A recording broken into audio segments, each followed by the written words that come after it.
Hello, Xylophony back for another dossier of ARK Survival Evolved, and we have the Beelzebufo, or the giant frog of ARK Survival Evolved.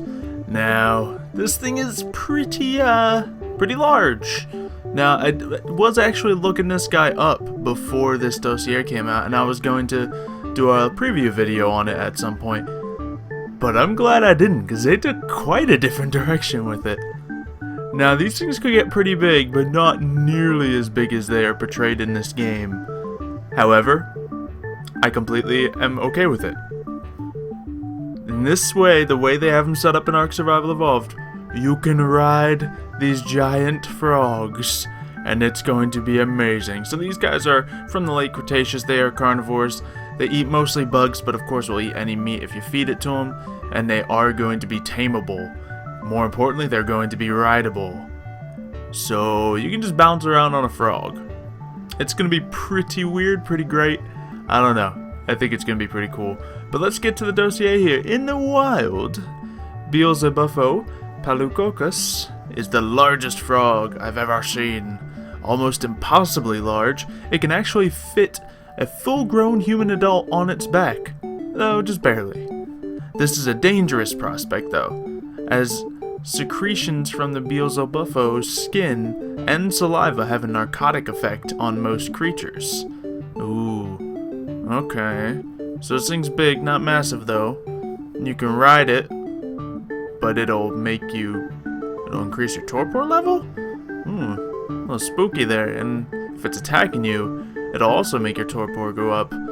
Very interesting. Let's keep reading on. Not surprisingly, Beelzebufo is adept at killing insects.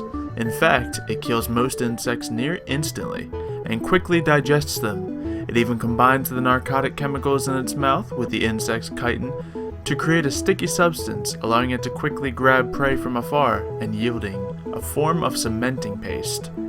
Oh yes, another way to get more cementing paste. As you have heard in my other dossiers, they add a lot of ways to get more chitin, more keratin, and more cementing paste. The snails were my main thing. I was waiting until they come in because they're going to make it a lot easier, but these guys as well. Just being able to create cementing paste by hunting down stuff, that sounds like a pretty good deal to me.